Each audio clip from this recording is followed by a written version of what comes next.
हरे कृष्णा। आप सबको अपूर्व गोपिका का दंडवत प्रणाम। श्री कृष्ण द्वारिका में रानी सत्यभामा के साथ सिंहासन पर विराजमान थे। निकट ही गरुड़ और सुदर्शन चक्र भी बैठे हुए थे। तीनों के चेहरे पर दिव्य तेज झलक रहा था। बातों ही बातों में रानी सत्यभामा ने श्री कृष्ण से पूछा कि हे प्रभु, आपने त्रेता युग में राम के रूप में अवतार लिया था। सीता आपकी पत्नी थी, क्या वे मुझसे भी ज्यादा सुंदर थीं? द्वारकाधीश समझ गए कि सत्यभामा को अपने रूप का अभिमान हो गया है। तभी गरुड़ ने कहा कि भगवान, क्या दुनिया में मुझसे भी ज्यादा तेज गति से कोई उड़ सकता है?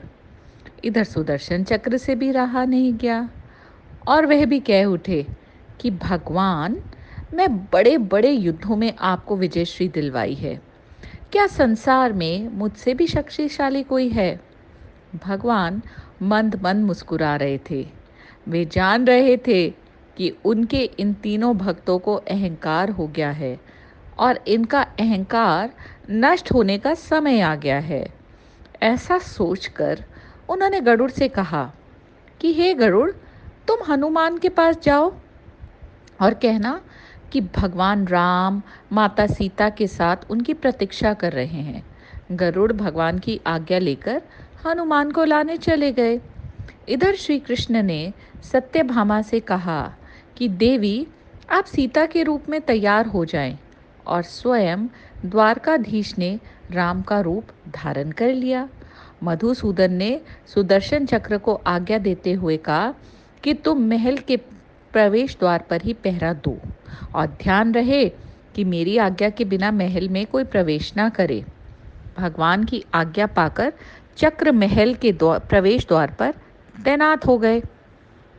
गरुड़ ने हनुमान के पास पहुंचकर कहा, हे वानर श्रेष्ठ, भगवान राम माता सीता के साथ द्वारका में आपसे मिलने के लिए प्रतीक्षा कर रहे हैं। आप मेरे साथ चलें। मैं आपको अपनी पीठ पर बैठाकर शीघ्र ही वहां ले जाऊंगा। हनुमान ने विनय पूर्वक गरुड़ से कहा, आप चलिए, मैं आता हूँ। गरुड़ ने सोचा, पता नहीं यह बूढ़ा वानर कब पहुँचेगा। खैर, मैं भगवान के पास चलता हूँ। यह सोचकर गरुड़ शीघ्रता से द्वारका की ओर उड़े। पर यह क्या, महल में पहुंचकर गरुड़ देखते हैं कि हनुमान तो उनसे पहले ही महल में प्रभु के सामने बैठे हैं। गरुड़ का सिर लज्जा से झुक गया। तभी श्री राम ने हनुमान से कहा कि पवन पुत्र, तुम बिना आज्ञा के महल में कैसे प्रवेश कर गए? क्या तुम्हें किसी ने प्रवेश द्वार पर रोका नहीं? हनुमान ने हाथ जोड़ते हुए सिर झुकाकर अपने मुंह से सुदर्शन चक्र को निकालकर प्रभु के सामने रख दिया। हनुमान ने कहा, प्रभु, आपसे मिलने से मुझे इस चक्र ने रोका था, इसलिए इसे मुंह में रख रख मैं आपसे मिलने आ गया। मुझे क्षमा करें।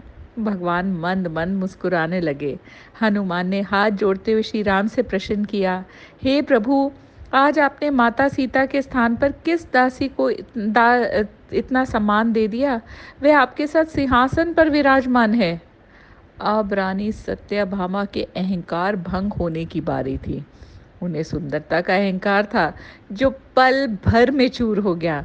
रानी सत्यभामा, सुदर्शन चक्र व गरुड़ तीनों का गर्व चूर चूर हो गया था।